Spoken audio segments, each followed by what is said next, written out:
So it's all to play for still. I think so. Do you want to bet against us?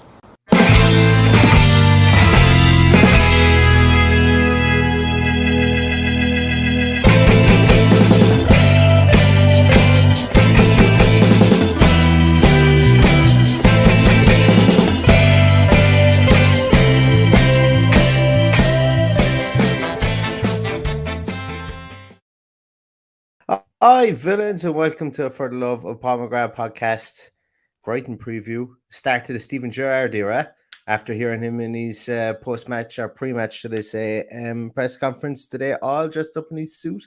Looked like a little boy going back to school, I thought, today. And hopefully he gets good grades this Saturday when he faces off against Brighton. Paddy, what's the scale? Oh, the scale is all good. I'd like to start to reach out to a few guys that spoke to me this week. Either their families are there struggling with COVID. So I know a few of them said they were sitting at home and they're going to be watching tonight. So get well soon, everybody, and I hope everybody makes a full and pleasant recovery, because it's a nasty old thing. And my father's just coming out the other side of it now himself. So thankfully he was double jabbed and able to pull through it. So we won't name you all for GDPR purposes, just like the team. Exactly. So, but get well soon, everyone. Absolutely, yeah. It's becoming more prevalent. You're seeing it more and more on Twitter, even in places like that, people who follow the show. So stay safe out there, everyone. And there was some mad statistic that 1 in 6 Irish people got COVID over the course of last week. So, that's irresponsible. 1 of 6 Irish people showed COVID symptoms last week. So it's look, whatever it is, I hope no one falls victim of it anyway, and that everyone stays safe as we go into the winter months. But we've got Brighton at home at the weekend. It seems like bloody forever since we've had a game, Paddy. And I think it's probably mentally it has been forever, because it's realistically, if my memory serves me right, we haven't played since the 21st of September. I think that was the last time we played a game. 24th of September. It was the first last time we won, is it? Against United, yeah. That was the last time we showed up and played a game. Yeah. Haven't showed it's 5 games after that. Tottenham wasn't great. We could have scraped something out of Tottenham. It would have been a bit of a smash and grab. Against Wolves. We showed up actually for 70 minutes, so that's unfair. I showed up for 70, 80 minutes against Wolves, and then that was just a deadening defeat, that 3-2 loss to Wolves. Obviously, the 3-1 to Arsenal, the first 20 minutes, we were blown out of it. West Ham 4-1, 2 goals from outside the box, red card, very difficult to come back then. And then Southampton was a pretty lackluster affair that we probably could have got a point out of on a different day. But I suppose really line drawn underneath those 5 games, and we have Brighton at the weekend. Obviously, new man in the dugout with a new team. We got a bit of a glimpse, Paddy, into his first training session on Monday, and we were going to come on after that to talk about it. Just before you go on any further, just in case I forget, Brighton haven't actually won a match since the 24th of September either. So, despite the fact that they're way up the top of way ahead of us, allegedly, I know that the table is tighter. Pardon? Potter out. They did get a draw in there against. They got lots of draws, but they only lost a couple, as far as I remember. So they haven't been on the best of runs either, although they're very hard to beat. So there was a lot of draws in there, as I said. So something has to give, or else it's going to be another draw for them, and we'd stop the rot and get a draw on Saturday. But it's exciting times, as you said. We did get an insight into his first training session, as intense as it was the other day. It was nice to get just in behind the doors for that few minutes. I thought it was. We suppose we'll talk a small bit on that, because it's been a whirlwind couple of days, even since Monday, even since like training staff and stuff like that has been properly announced. There was some coaching staff announced, obviously, as Friday. Maybe Saturday, I can't remember what day it was. They all roll into one nowadays. And then on Monday, it was announced that Neil Cutler, Danks, and Aston McPhee were going to be sticking around and staying at Villa Park. And obviously you have there's quite a beefed up backroom squad there. I have my own views on the Paddy, but before tainting any of your views. What are your views on it, Paddy? What do you feel an inflated backroom staff can bring, either positive or negative? I'm okay with it.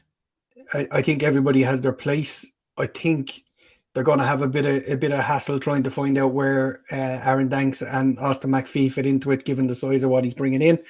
But they have made a decision to keep the guys on. The one I haven't mentioned is Neil Cutler. I think he's a vital cog in the machine, has been since he arrived at the club. So I'm very happy to see him hanging around. We still don't know. I know people think that they can just slag off Austin McPhee. The fact that he's staying around would suggest that they see something in him, that Stephen Gerrard sees something in him, because I'm sure he would have made a decision to cut his losses there if that was the case. So if you remember when he came in first, there was a bit of a hit. We did score some set piece goals. We did create some really good set pieces, albeit it hasn't been great since. So he's there for his ideas. I know he was away working with the Scotland squad, so he hasn't actually sat down and had a chat with Stephen Gerrard at this stage. I'm pretty sure some of the Rangers players would have been talking to Stephen Gerrard about Austin McPhee, so he'll have a good idea what he's all about. The one we don't know where he fits in is Aaron Danks, and I'm sure we'll find out in due course. Yeah, I think Aaron Danks, some of you guys may have seen that I did a small podcast with Josh from the Training Ground Guru based on Midfield. And Josh and the guys there have also done a piece on Aaron Danks, and I'm actually going to try and get them back to chat to us about Aaron Danks, because we spent quite a while talking about him after the podcast was over as well. He's another guy that's really, really highly thought of, obviously highly thought of within the FA at England. I think he was FA under 19 coach for quite a while. He went to Anderlecht to learn all about the Belgian game. Obviously, we've got a lot of people, specifically younger, prodigious talents coming out of Belgium at the moment. Like the golden era, they say, in Belgium is gone, but they still have another conveyor belt coming through there. They've really built on what they've got going over there in the last 15 years as well. Went to Anderlecht, some familiar faces there. Some specifically reason we went there was because some English-speaking coaches, and Craig Bellamy and having Vincent Kompany there. Went to Anderlecht and always come back to the Premier League as well. So I think it would have been throwing the baby out with bathwater if you were to get rid of Danks, because they obviously saw something in him at the club. He's well respected. I'm sure the other coaches know him as well, and let's see what he brings to the table as well. But for me, the inflated backroom staff, and to be honest with you, I don't care whether we've got 3 people in the dugout or whether we've got 33 people in the dugout. It doesn't bother me, but I'm all for specialization. I don't buy into there's too many voices in the dressing room, too many voices in the training ground. You can't have too much advice. There won't be too many voices in the dressing room, in fairness. All the work will be done beforehand. The only voices they'll hear in the dressing room, that's it. You would imagine, is the players, the manager, the assistant manager. Everybody else will keep stum and probably won't be in the dressing room on match day anyway. So I wouldn't worry about too many voices, and that's what people are saying all week. And I just don't get it. There's no point when we don't know what everyone's doing just yet, and that'll all become apparent in the next few days, I'd imagine. Yeah, absolutely, and that's true. And you look at some of the bigger teams, like when you look at Man City, Pep is a massive backroom squad. Specialization is just part of professionalism. There's nothing wrong with having 8, 9, 10 people having oversight on the field. We're not saying that they have input, but they have oversight. So what I mean by that is the fact that if you can, obviously we're going to have sports scientists and things like that, and people are looking at that more because Gerrard came down and the guys in Rangers and a lot of Rangers fans we spoke to, they made a big deal out of the fact that Jordan Milsom and Scott Mason were massively part of decision making with Stephen Gerrard. And hey, that's new age management where you take data into it. I'm sure that like Big Sam brought data into the Premier League, and I know we have jokes about Big Sam here from time to time as well, but he had a huge coaching staff if you take them into account as well, and people would consider him a dinosaur of the game. What I'm trying to get at here is that with advancements, with new age ideas and stuff like that, new regimes, you're going to have changes, and I personally like this. I like specialization. I like the fact that there's going to be lots of lots of advice on the field, and as I said, the biggest thing for me is there's more eyes and there's more oversight to see who's doing what things right, and then all that can be fed up towards the brain trust then as they make their decisions then on match day, because there will be people there that won't be making match day decisions as such. They will be there for training ground pieces, and they will be there for the insight from Monday to Friday, and then Saturday will be that'll be where the Lord Mayor takes out his pocketbook. And if you go back and look at go back and look at the social media from 3-4 months ago, there'll be guys wandering around that training pitch that you will look at and go, who the hell is that? They're just unheard of. They're in the background. Unfortunately, now the era of social media, you find out very quickly who everybody is. But that team was kept very tight within Bodymore Heath. We don't know who's gone. We know those big names are still there because they've been named. We know Craig Shakespeare is gone. But you mentioned Sam Allardyce there. Just a quick story. When I was started off doing my coaching badges, I did the first one at Bolton's training ground, and everyone in the room sniggered when they saw the amount of people Sam Allardyce had in his backroom team. He brought them all individually, introduced them, and everyone was sniggering in the room. And he was just way ahead of everybody else. That's he had sports scientists, he had psychologists, he had somebody for everything, and everyone was. I was fascinated. A lot of people were sniggering around the room, and there were some big names in the room. So it was a funny one, but it just goes to show that the Big Sam was ahead of the curve there. Big Sam copied Arsene Wenger. That's basically what he did. He went, this guy's coming over. He's after banning ketchup. I need to do something crazy like that as well. And he more or less said that. And there's a great interview series that he did, and I can't remember what it was. It was on podcast, and I took an interest in it because his first break came at. I'm from a place called Limerick. I'm living in Galway here in Ireland, from a place called Limerick, and I saw there was a comment there about, is it safe for an Englishman to go to Limerick? It absolutely is. It's probably one of the safest places you could go to in Ireland. But Big Sam came over to Limerick, and it was actually a priest in Limerick that convinced him to come over and told him that they had this big stadium. Father Joe Young, he's still around the place, but he convinced him they had this big stadium, and met him at Shannon Airport and took him for a drive in through the city and took him to Thomond Park. And Big Sam goes, "Oh my God, that's a huge stadium. I didn't think you'd have that." And he goes, "Oh, no, that's where Munster Rugby play. We've got this place over here." And then he took them to Jackman Park, which at the time was it Jackman Park? Was it the Markets Field? It's probably the Markets Field. And it wasn't exactly, as I say, the big arena that Thomond Park was at the time. But fantastic. That was a fascinating piece and a fascinating story. And a lot of the stuff was actually Allardyce's words himself, so it was interesting. But anyway, we've gone completely off topic there. We were talking about Steven Gerrard. We got into Allardyce, and I got all dewy-eyed about my hometown that I'm in exile from at the moment. So don't do that to me in future. You'll have me crying on the podcast. Anyway, back to Steven Gerrard and back to Brighton at the weekend. And let's look at some of the comments first, Paddy, before we actually go into guts and glory about what we want to see from the team here. But Paul Miller, first up here, has starting to get a bit excited about Saturday now. You and me both, Paul. You and me both. Everybody is. Everybody is. Exactly. Yeah. Tom, good to see you, man. Me too. Think we'll get my seat in the hole a bit earlier on Saturday.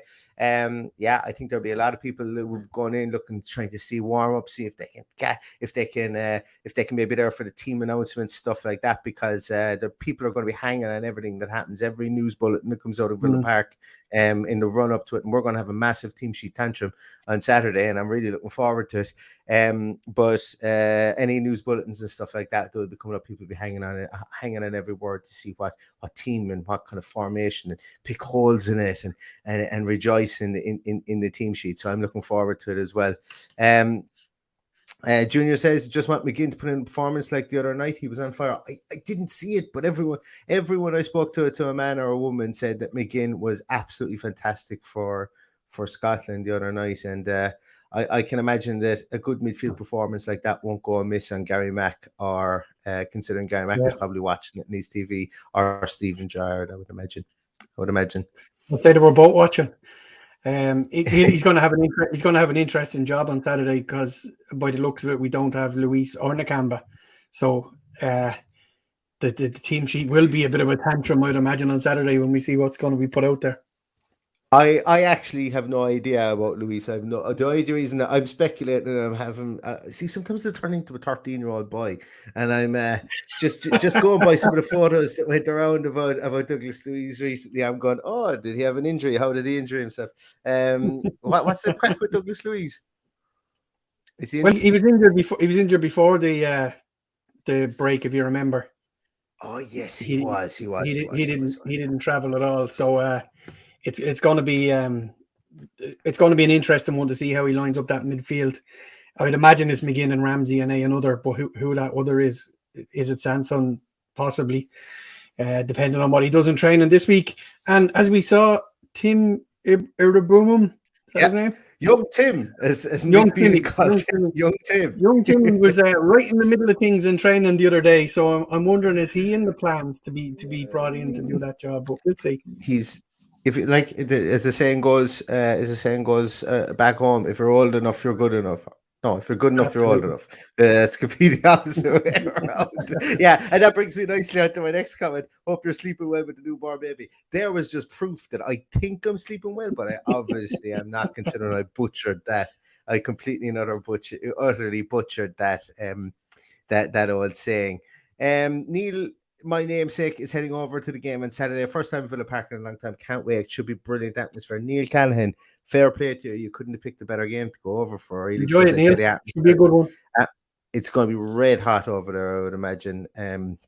Because as I say, not only is just because there's been 2 weeks out, but obviously new manager bounce and stuff like that. We'll be hoping for that on Saturday as well.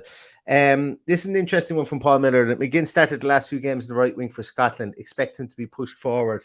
When we get on to talk about what way the team is going to set up and injuries withstanding, and we will probably talk about it based on whoever will be fit and so on, or whoever, when we have all our players fit. Yeah. But there's going to be some melee for, like, you could probably pick the back four, probably pick the goalkeeper, and then it's literally going to be melee the whole way up, I think, after that, because there's lots of players for only 6 places, and that's going to be really, really, really, really interesting. Sharik says our midfield is going to be overwhelmed by Basuma, Trossard, and Lallana, especially with the players missing. I agree with Basuma. I don't think Trossard is that type of player. He's a bit of a carrier. All right, I can understand why you would mention a carrier like a Bowen type.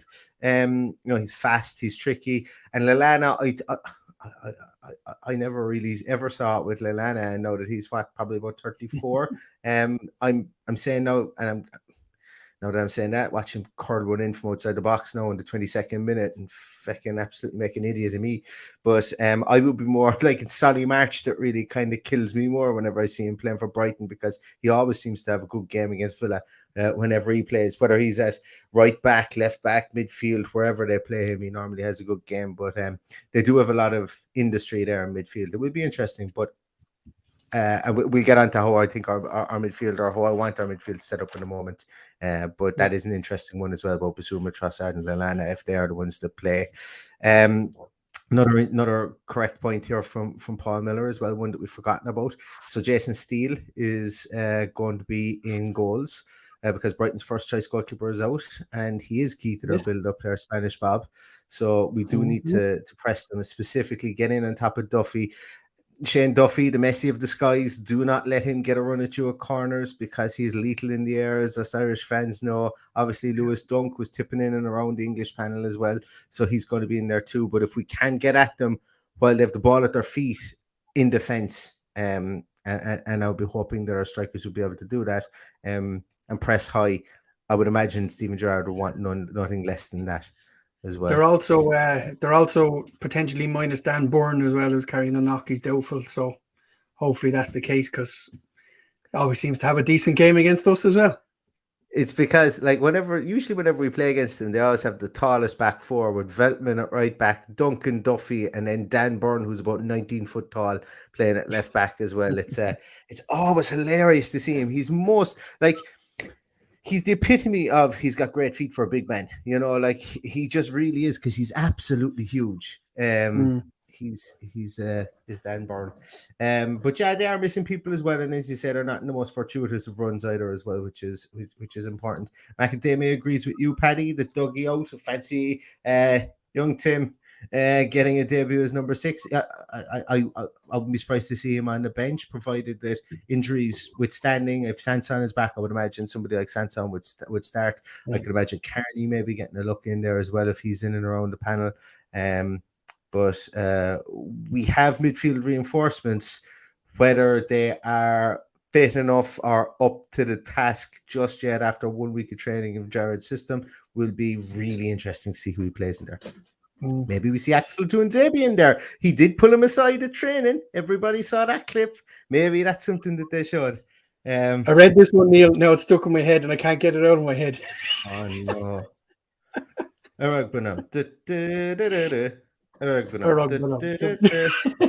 Yeah, that's we might as well end the podcast because I will start breaking out that in a moment again. But you know what? That's going to lead us into song now if he is starting on Saturday. Yeah, definitely. You've written that one, Macadamia. British Mick says that Gerrard has inherited a great team of players. Dino's a nice guy, too nice, and these players took advantage. Stephen Gay Jesus Christ. No, back in the room. Stephen Gerrard hasn't got pep. He's just got to take no crap, and he ain't no mug up the Villa. He has inherited a good bunch of players. I do think Dean is a nice guy, and I think that there is a bit of a narrative out there, and I think it's probably just looking back in hindsight and some of the things that Stephen Gerrard said about. I've heard a couple of people now reference the fact that Dean Smith said like last year that training was going to be at 12 o'clock or 2 o'clock during the day because people were staying up later at night. It didn't really affect some performances last year, but in hindsight, it probably does look a bit. A bit too nice, I suppose. I heard a lot of people sniggering about that as well, but that's the way it's done all over the world. Just England is that little bit different. That it's normally 10 or half 10 because of traffic. But if you go onto the continent, nobody starts training, albeit people eat their main meal on the continent at 10 o'clock at night. So training later in the day is even better. But the whole idea of training at 12 o'clock is to give some similarity to the time of day that you're playing at. And that's why it would have been moved, not just because the players wanted to play games till 2 or 3 in the morning. That's not the reason. It can't be the reason. I know it was joked about in one of the pressers. It was definitely joked about, but that's not the reason for sure. Yeah. So Scotland manager Steve Clark was quoted as saying the one thing that he noticed early on is if you play McGinn in the slightly more advanced role, it gets you up the pitch, it links play better. That's a really, really interesting one.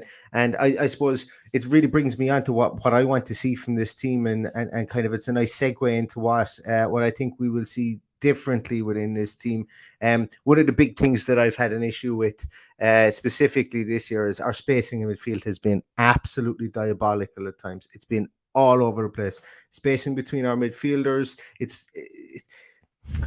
it's almost like realistically in midfield you need to play zones. You kind of do need to play zones. Obviously you're going to be man marking, you're going to be marking certain people and stuff like that. You're spacing between you and the half space and between you and the central midfielder, and specifically between you when you're moving back in unison as a unit towards the defense as well. You have to be aware of how far up the field you are and how far you are away from your central defenders and from your fullbacks as well, should you need to get back into shape again. And I just think it's been poor. You go back to I think we lost Paddy.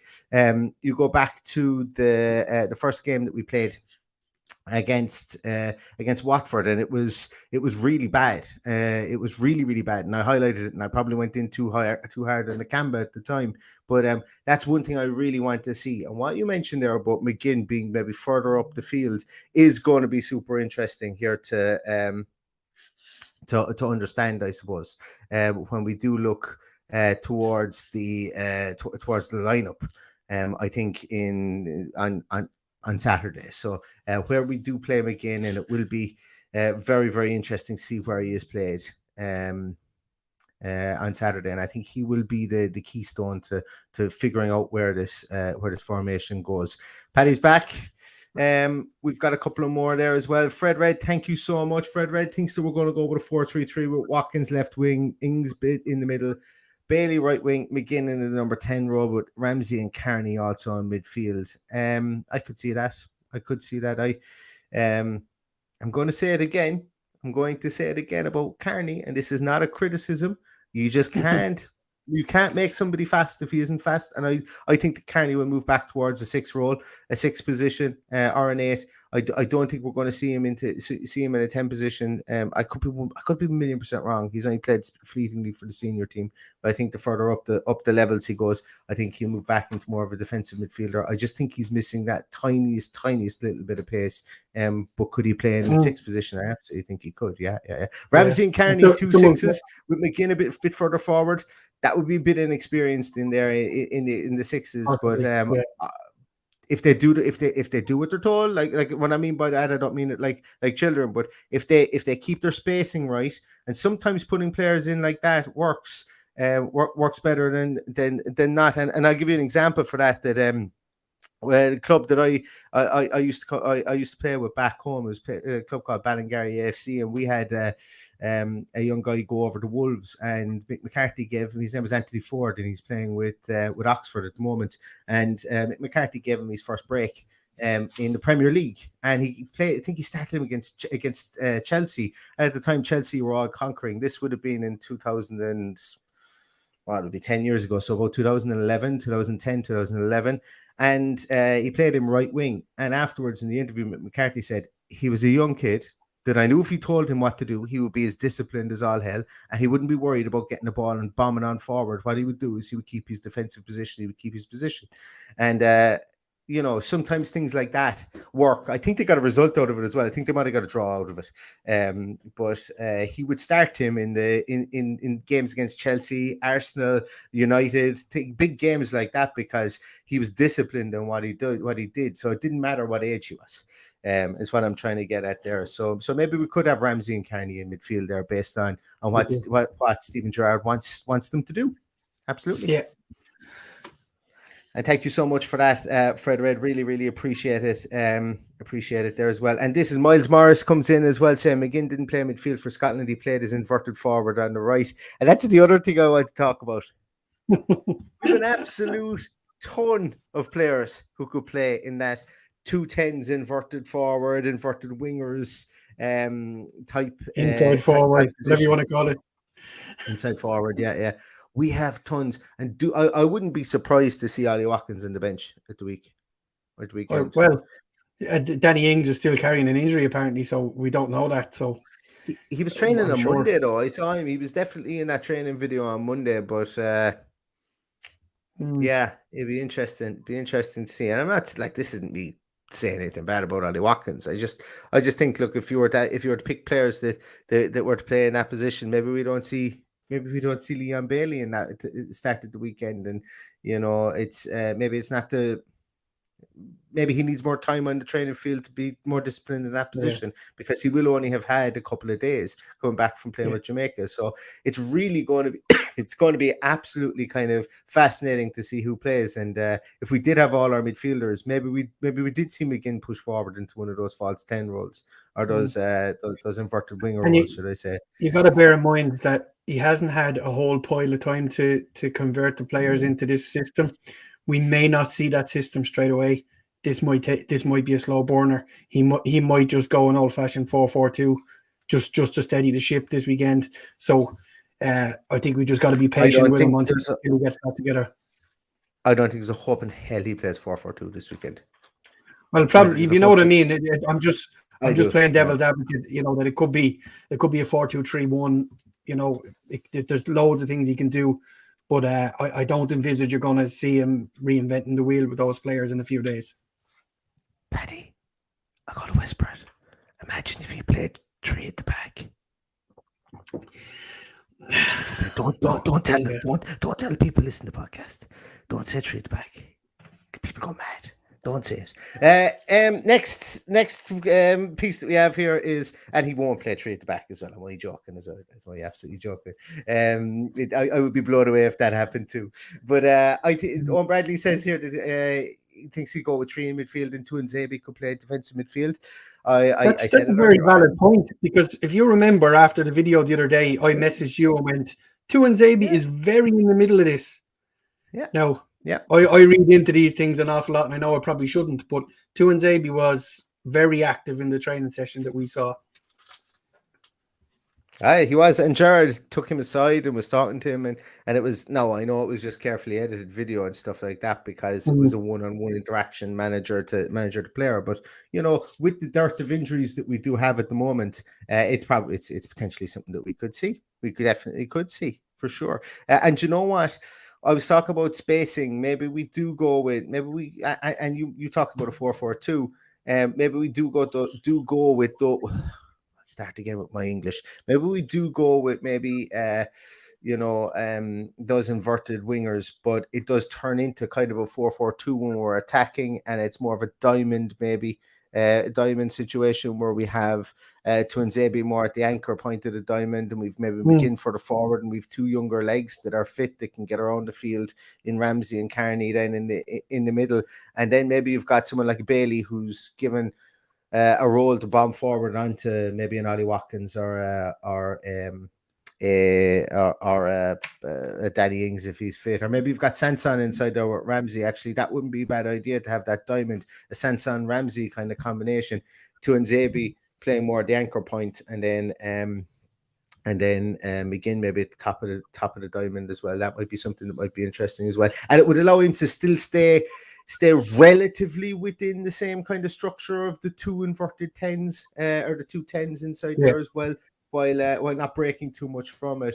Look, it's going to be absolutely fascinating. It really, really will be, and there's tons that he can do. Absolutely tons that he can do there as well. He did tell people today to wait and see. He wasn't going to give too much away in advance of picking his team there. And as you know, that's what I like. I prefer it to be a team sheet tantrum than knowing exactly what team is going to go out there or what way they're going to play, especially with a new manager in and a new system. So we'll just have to suck it and see at the weekend, I think. Paddy, what happens if we lose 3-0? Fine. Absolutely fine. What happens if we lose 3-0? I won't be happy about it. Yeah. But if you look at the table, you probably say that Brighton should beat us. That's what everybody's thinking. So, it's not the end of the world. Would I like to lose 3-0? Absolutely not. Do I think we lose 3-0? Absolutely not either. I think there'll be goals for both teams at the weekend, but I don't envisage that we're going to get a spanking. Someone in the comments there mentioned about the defence that he specifically said today. That he won't be shipping goals. That was his first thing, was to sort out the defence. Maybe that's why he was talking to Tuanzebe. We'll find out on Saturday. And that's interesting. Yeah, when he said it in the interview today, I thought it was one of the only times that the lip kind of curled and he kind of looked a small bit ratty when he was talking about the defence today. And he mentioned a shot creation was up there. I think it was 8th best in the league, which to me was mind blowing because I haven't seen that based on. No, I specifically haven't looked at the statistics, but based on what my eyes tell me from watching games, our XG is low and stuff like that. It's not as high as it could be. But our shot creation, he said, was something like 8th in the league, or maybe it was our goal scored or something like that. I might have picked him up incorrectly, but our goals conceded was 18th in the league, and that does make a difference. Obviously, look, it doesn't take a genius to figure that out. That we're shipping goals. We've shipped 13. We shipped 12 or 13 in 3 games, and that doesn't fly.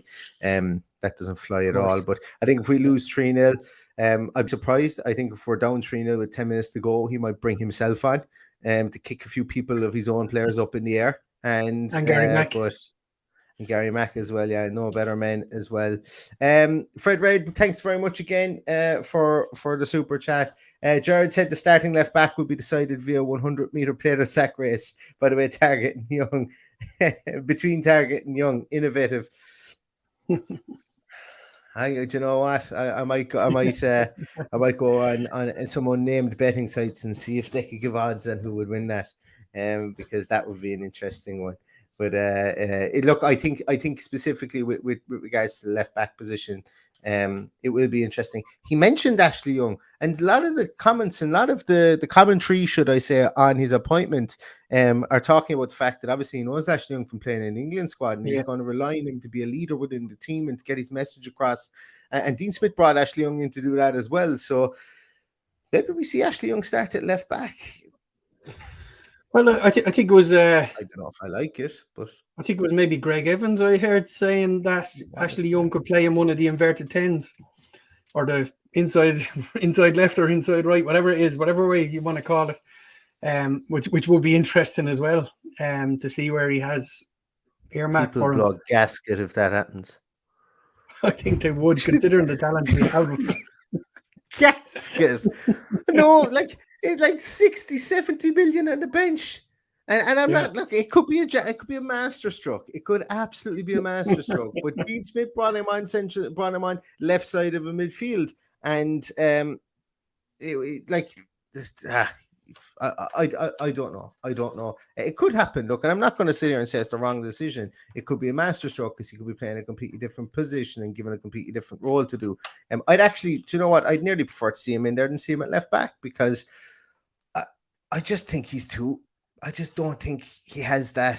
I think he's kind of lost a bit to be able to play in defense, and I think it's just a small bit too fast for him. So I certainly don't want to ever see him on the right side, and I've been very, very steadfast in that since the day he came in. But look, it'll be interesting to see where he does line up under Gerrard, but as I say, he is a wild card, I think, for selection. I think at the weekend he really is, based on what people said. I had a question there for you, Paddy. So, I did. The question I had was, I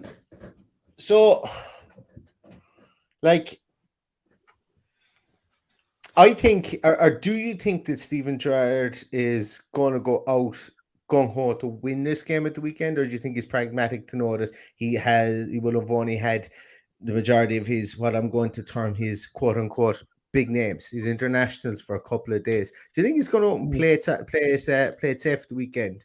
And the reason I asked that is because I saw what to me was an absolutely mind-blowing stat, that the last Aston Villa manager to win their first Premier League game was John Gregory. Was John Gregory in 1997. I was at the match. Stan Collymore scored 2 against Liverpool. Yeah. Give me age away again, Neil. I expect him to be a little bit reserved. I'm not expecting gung ho, but I do expect some kind of attacking football for sure. But I think the defense will sit a little bit deeper than usual, and it'll be kept as tight as possible. That is a lot down to the midfield as well, whoever he has at his disposal.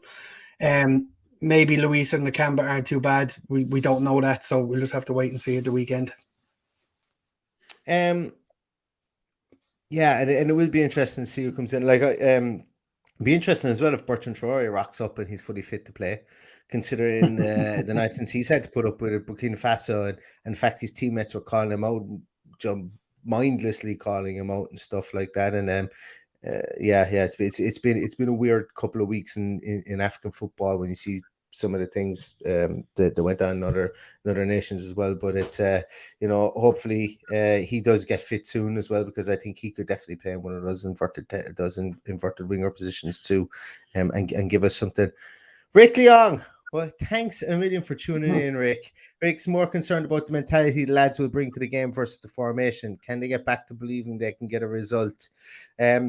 Rick, the Scouse accent can do wonderful things to people. It can do wonderful things to people. So I'm hoping that the aggression in Stevie Gerrard's voice will be able to light a fire. And look, you see Ashley Priest, you see Greg Evans, you see a couple of more people saying that the training has been different, it's been vibrant, it's been fun over the last week. And that's not to say it wasn't fun under Dean Smith, and you always hear these come out under new managers, and that's where you get the new manager bounce from.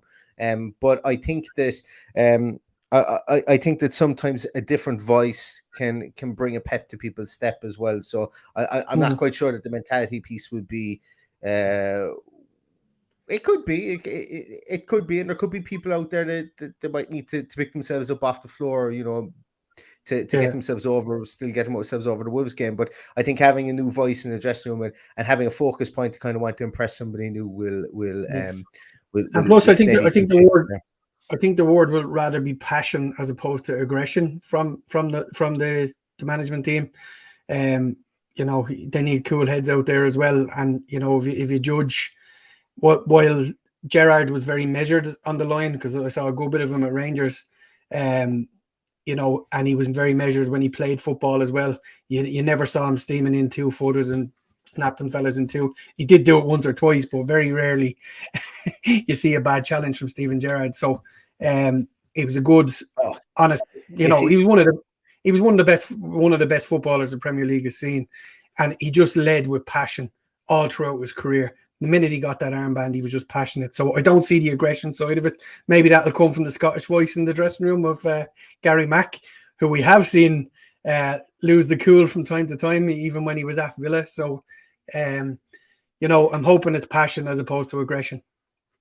Jeez, if Gerrard could teach some of our midfielders how to do that brilliant saving sliding tackle from a lost cause position. He was brilliant at it. He was a really good tackler of the ball. He was a really good passer of the ball. Obviously, everyone knows him for his passing. But God, he was a good tackler as well, and just a complete midfielder. And hopefully that instinct. Like a lot of people talk about. Sorry, go on. You'd have to think this is only going to benefit the likes of Carney, Chuck Mweka, Aaron Ramsey, John McGinn, those type of players. To have that influence of a player of that quality on your sideline who's done that year in, year out, a born winner. I know he didn't win a Premier League or anything like that, but he was just always focused. You never saw messing in Steven Gerrard in his whole time in his career. There was no messing. It was always down to business. The minute he stepped over that wide line, he had his eyes were focused on the prize, and that's the way he played the game. So I would imagine that's going to be the way he sets out his team to play. Yeah, absolutely. Paddy, Ray O'Connor asks, which high-profile player loses out under Gerrard and which player thrives? Well, I mentioned who thrives. I think the likes of Carney, if his head is in the right place, could earn an awful lot from Steven Gerrard, as could Aaron Ramsey. The one that loses out is a harder one. I think if I had to pick one, and it's a difficult thing to do, I think the one that might be replaced in January would be Matt Targett. Unless I think he's got 6 weeks to sort himself out, or he will need to be replaced. That's just my thinking on it. I don't think there's any other high profile that might lose out. Maybe Ollie Watkins, because I think he'll have a lot of trust in Danny Ings, knowing him through the years, and I think he would he have played with him at Liverpool? No, but he was at the coaching squad. He said that he would see him around Melwood and would talk to him when he was coaching there. Yeah. So Ollie Watkins and Matt Targett would be the ones that I would say that would be in danger of missing out. People who have held down a position like that for forever. They're the first two names on the team sheet nearly until this season. So it'll be an interesting one. I think the venerable and the exalted and the great and the friend of show and my man, I think Courtney House loses out big time. I think? I do. I think he loses out because when you look at Philip Hollander and Goldston, they played for Rangers and they were the back two, and even when he brought in Balogun to play as well this season, they're all a bit better on the ground with the ball. And as we know, look, literally, I stamped the tickets for the Courtney House train. Even I can admit that at times, playing the ball on the ground isn't exactly his best suit. Now, saying this, guys, I said it jokingly when Dean Smith was here. How's about we play Kanza and House in midfield, or in the centre, and we play Target left back to stem the bleeding? Like, all's fair in love and war now that we've got a new manager. Do I expect him to do it? I absolutely don't. But it's an option. I try maybe more than putting Ashley Young in there myself, to be honest with you. But as I say, Matty Targett is going to be the one that's going to have the spotlight on him. He's going to have a big spotlight on him, and it's because of inconsistent performances, and that's just being honest. And that's all it is, And he was very consistent last year. I don't know whether he's missing the protection of his mate pushing back people on that left hand side. It's just been a bad season for him this season, and he'll be ruthless. He has shown in the past that he doesn't suffer fools and if the work rate isn't there, you'll be called out on it and you'll be bombed out of the team, and that's plain and simple. Barisic and Tavernier were his two fullbacks at Rangers. You can see similarities with Matty Cash, but probably not with Matt Targett. I don't think he has the pace that they have. I don't think he has the aggression they have either. So, I don't know whether that's just me calling out a guy who's having a bad season, or that's genuinely how I feel about it. It's kind of a bit somewhere in the middle. And it is fair to say that, the Matt Target of 2020 is a completely different animal to what we have in 2021 so far. And as I say, it's the inconsistency that's the killer so far this season. And look, maybe a different voice, maybe steals the mind. I see similarities with Matt Target and I forget his first name, Warnock, that played with us a few years ago. Stephen Warnock. Gosh. I remember meeting Stephen Warnock after we played QPR on a Tuesday night in a freezing cold December night, and meeting him after the game, and the man looked shook. And I can see similarities in Matt Target, the way he's playing at the moment. So I'm hoping that there's someone in there working with him and working on his confidence, because we know there's a player in there. But it's just getting that back out and believing in himself. And that's easier said than done. When you've had a few knocks, that's easier said than done.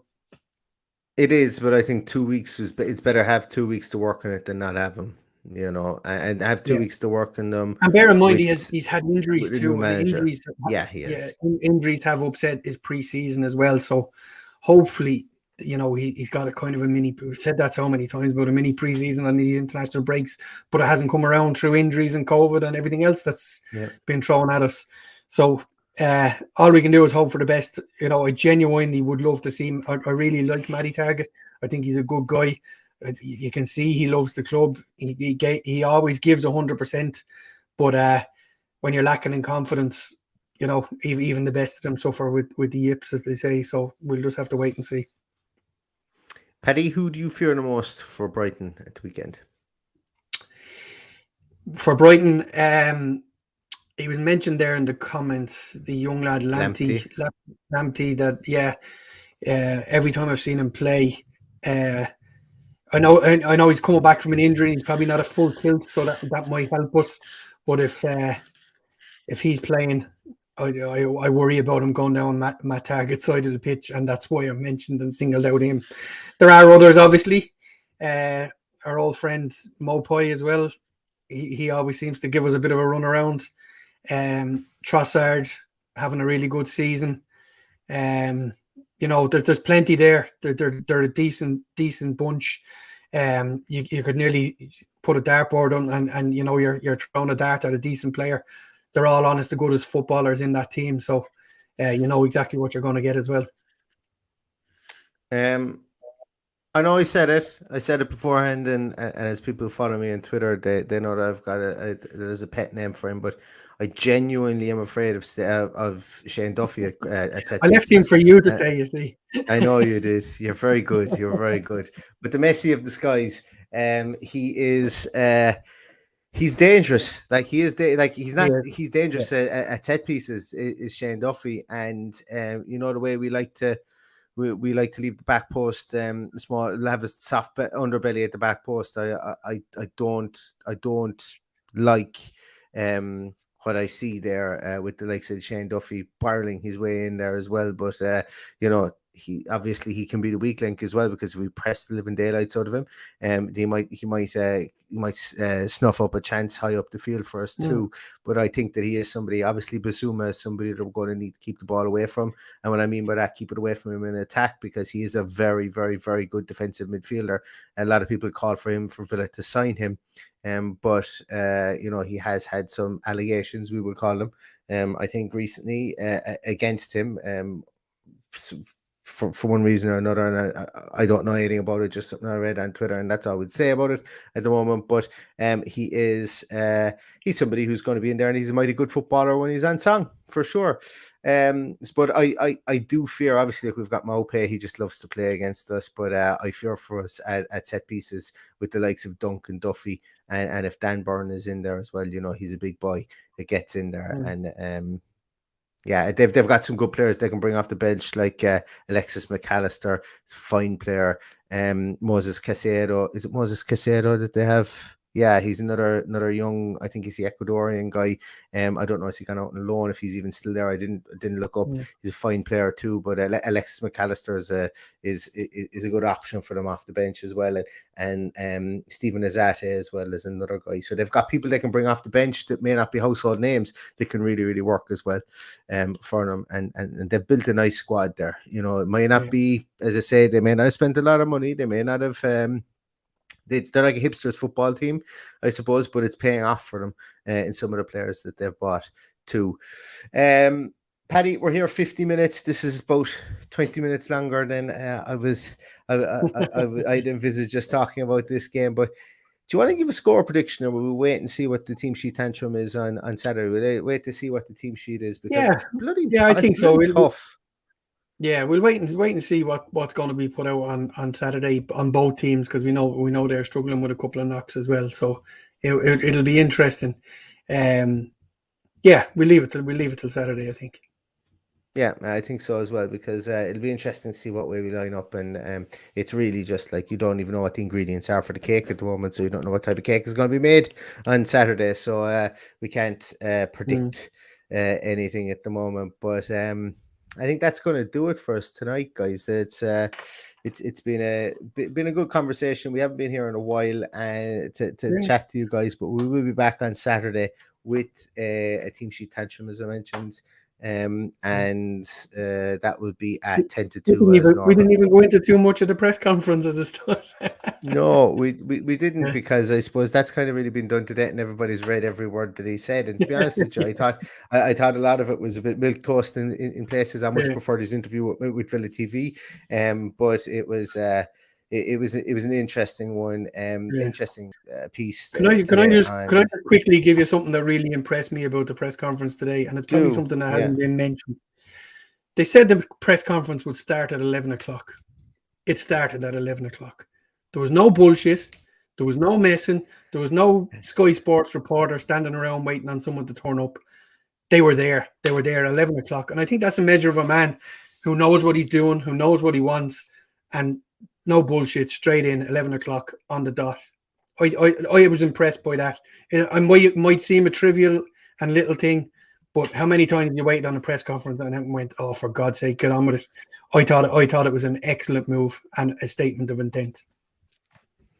Lads, I don't know about you, but I'm taking that as a dig on me for starting this podcast, never starting this podcast on time. I think that's a dig at me, and we'll discuss this one off air, Mr. Kelly. We'll discuss. You're usually waiting on me when the podcast starts, and I'm like tonight. I was playing football and I'm running around trying to get a shower and grab a sandwich before I get on here. I'm only joking. Yeah, as I say, when I get if anybody wants to go and produce the podcast, we'll start on time. But until then, I will leave everything into the last minute. That's just my way. But anyway, thanks so much, everybody, for joining. As I say, it's really it's good to chat, and it's great that you guys have all the comments coming in. Sorry we can't get to read all of them. We absolutely would love to do that, but they just rattle up through the screen there, some of them, and I lose track where the comments are. But thank you so much, everybody, for joining. Really, really appreciate it. If you could give the live stream a like before we finish up here as well. If you don't obviously already subscribe, we would love to get a subscription. We're nearly at 2,000 subscribers on YouTube. Nothing other than a vanity project for myself and Paddy. We will be really honest at that one. Just 2,000 sounds better than 1,949 or whatever it is that we have at the moment. Not that I'm counting, but it would just I love round numbers, and Christmas is coming, so it'd be a nice little Christmas present for me. But anyway, thanks so much, everybody. We are in the Steven Gerrard era. It starts on Saturday at 3 p.m. against Brighton. It's going to be a really, really interesting weekend's build up, and we will be back at 10 minutes to 2 with the team sheet tantrum on Saturday. And until then, guys, everybody be safe, be sound, and until Saturday, all that's left to say is up the Villa. Up the Villa.